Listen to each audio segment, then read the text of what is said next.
eses cancelos filosofía en galego, en YouTube tamén o coloco así, e xa non os xunto, e ese en galego, vou deixar de usalo, supoño.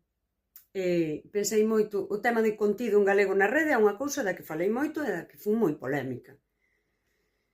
Se ti faz unha búsqueda, filosofía en galego, todo vai ser unha reivindicación, xa non unha reivindicación, unha propaganda daquela filosofía que se traduciu ao galego.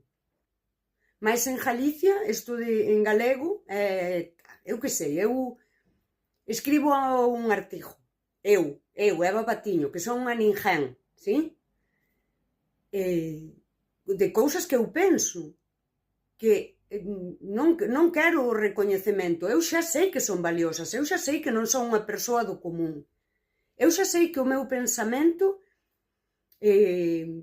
transgrede o habitual precisamente nunha ninguén, e sempre vai vir alguén corrixirme o galego. É como se o meu pensamento, porque dixen jueves, que nun artigo non o diría, non? Fose un pensamento da merda. É un pensamento que afea nos Galicia.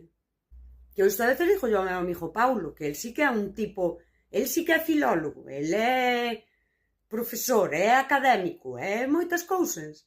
Ás veces dígolle, a min sempre me atenta o demo a escribir en castellano e incluso a falar en castellano, porque ninguén me iba nin silenciar, por suposto, nin desprezar desde ese punto de jode, que non falas ben. É como... E aí ven o do contido na rede, o que dixo eu sempre, hai que hacer la gallegina, sabes? Porque un pensamento sobre a sociedade mundial en global, onde queda aquí Galicia? Non? Pois queda no mundo. Cando miras así o mapa mundi estricado, queda polo medio, máis ou menos. Sabes? Pegado a España e Portugal. E aí habería moito que falar, pois ao mellor, sí, do pensamento reduccionista que hai a veces na defensa do noso.